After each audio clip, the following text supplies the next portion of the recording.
I want our audience to see the headline. I read this today in Haaretz newspaper in Israel. I think this is, the headline is Netanyahu's Iran dilemma. Right, there it is. Getting Trump to act without putting Israel on the front line. You understand, folks? This is an Israeli newspaper. This is not a true news headline. This is a headline in an Israeli newspaper today, Haaretz. You can't get any more Zionist, Jewish than this newspaper. Put it back up on the screen one more time. Netanyahu's Iran dilemma. He's got a problem. Netanyahu has a problem. He's got to get Donald Trump to act, to start a war with Iran without putting Israel on the front line. In other words, there ain't going to be any Jewish soldiers from Israel dying in this war. It's going to be American men dying in the war. That's right. So that Israel can conquer another country without losing one drop of Israeli blood.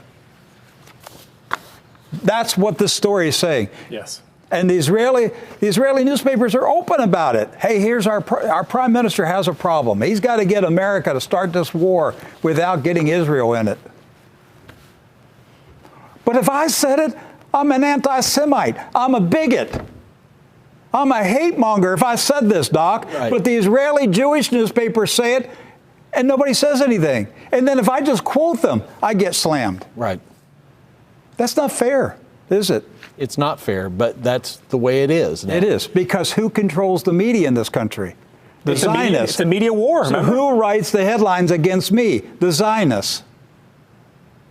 I mean, we're up against a Zionist news media machine. And if they set the terms, they set the headlines, and if you question them, if you quote them, they slam you. Well, Mike Evans, the head of the Friends of Zion, we played the clip on Friday, noted that he wants to fight an ideological and a media war on behalf of Israel, and that they already are in the midst of doing this. Well, his old butt won't be in a uniform fighting what? That's right. Nor will any of his family. John Hagee won't be in a uniform either. They all want this war, but they want somebody else's sons to die in it. That's right. I'd like to know what they're getting out of all this. I'd like to know what these powerful, influential Christian Zionists in America, I'd like to know what your payoff is. It'll come out someday. Were you promised land in the West Bank? Resort condo? Yeah. Were you promised a cushy retirement income? What's in it for you, Mr. Big shot Christian Zionist? What are you getting out of it? Because you sure are working hard for a foreign government. You've got to have something in it. Okay. If any Christian Zionists are still with me, I know you're banging out your emails, calling me all kinds of names and threatening me and everything. I want to revisit a news article. This goes back to the day before the September 11, 2001 attacks. This is an authentic newspaper article published by the Washington Times on September 10, 2001. Nobody that day knew what was coming the next day. The headline was, U.S. troops would enforce peace treaty under Army study. There's the headline right there. You see the date, September 10, 2001. The article was about a U.S. Army study by the Army School of Advanced Military Studies, SAMS, based in Fort Leavenworth, Kansas. And this is a training school for the brightest officers in the U.S. Army. Army Leadership School. That's right. It's an Army Leadership School. And they wrote a report about President George W. Bush's Israeli-Palestinian peace plan. The Bush peace The plan. Bush peace. See, there's been a Clinton peace plan. There's been an Obama. They've all had peace plans. Actually, going back looking at President Bush's peace plan, it was pretty good, Doc. It's pretty fair. Much better than the alleged plan that we read. Absolutely. And so President Bush wanted to put 20,000 American troops in Israel Right. to enforce the peace between the Israelis and the Palestinians. In a newly created Palestinian state. A Palestinian state. President Bush was in favor of a Palestinian state, and he was willing to put American troops there to make sure that there was peace between Israel and the Palestinian state. So, I want you to see one line in this article, Washington Post, September 10, 2001. Excuse me, Washington Times. Here's the quote. It says, of the Mossad, speaking of the Israeli Mossad,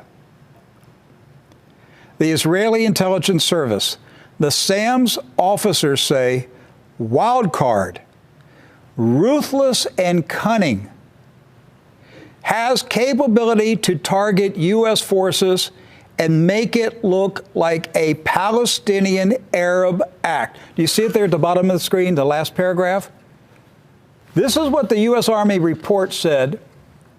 The day before September 11, 2001, the U.S. Army said, speaking of the Israeli Mossad, the Israeli Intelligence Service, they called them a wild card, described Mossad as ruthless and cunning, said that the Israeli Mossad has the capability to target American troops and make it look like Palestinian Arabs killed the troops. And that's been the modus operandi. And what happened the next day, Doc? What happened the next day? Allegedly, Arabs with fireproof passports drove planes into the World Trade Center in New York City, driving us to war in Iraq and Afghanistan. And here we are now in 2019, and we are still in war all through the Middle East on behalf of Israel. In our 100-year war. And so I think that SAMS report by the Army was prophetic. It was God was using that Army report to say, wake up, Americans.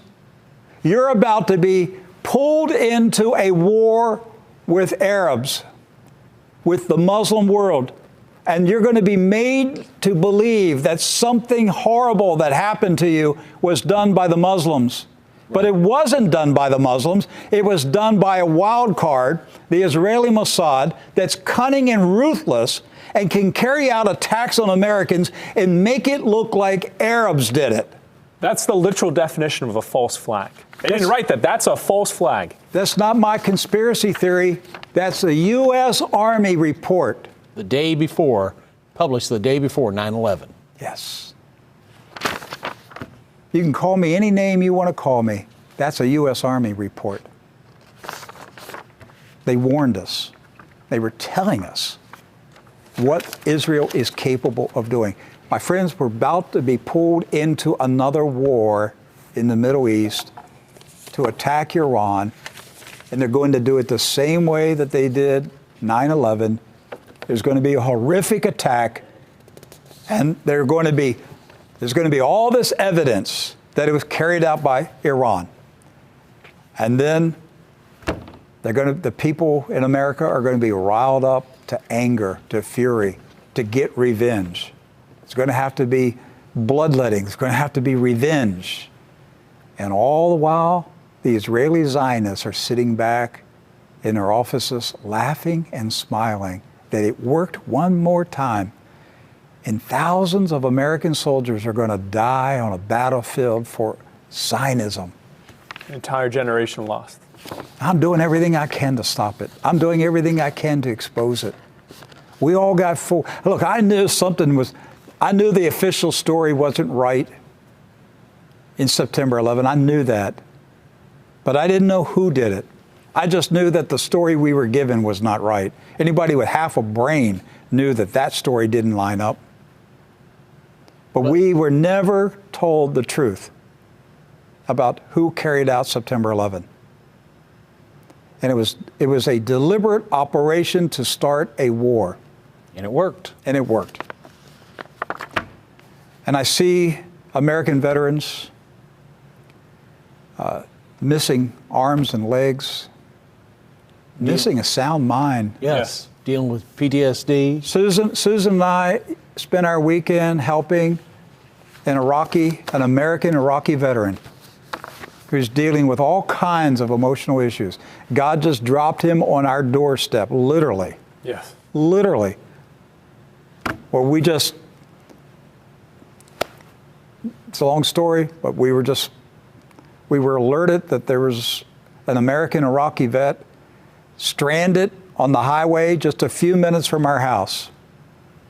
What are you supposed to do, Doc? I mean, we don't know the man, don't know anything about him, but we know that he's an American vet and he was stranded. Right. So what did we do? We went and we found him. Okay, we put him up in a hotel, got him food. It's a long story, but he just got saved, just recently got saved. All right, God's working in his life, but he's got all kinds of issues because of what was done to him in Iraq. Right. He actually served in the same company that Edward served in. Yes, 3rd Infantry Division at Fort Stewart. So we had a lot to talk about. The man has been through war. He actually been in a war in Iraq. And he's come back with all these scars, all these memories that the military did not help him out with. Now he's turning to Jesus Christ to be his healer. That's right. And so there's an example, but there are thousands, tens of thousands, hundreds of thousands of American veterans who are dealing with all kinds of problems, and they should never have been forced to go through it, because the whole purpose of it was not to defend America. It was to fight for Zionism. Yes. And I'm trying to make the American people mad. I'm trying to make you mad, to say, no more. No more. What does it take to make you mad? When do you rise up and say, no more war? We're not giving another son for Israel. That's it. If we fight, it's to defend our country from an invader. But we don't go to another country to fight somebody else's enemy. And I'm tired of it, Doc. And I see it. Here we go again. We're getting ready to do this again. Yes. And 5 years from now, we're going to be talking about the lies that were told in 2019 to get us in another war. Yes. But we'll have to bear the cost of that decision made this year. And it's bankrupting the United States of America. Both financially and morally. Yes. Draining our resources.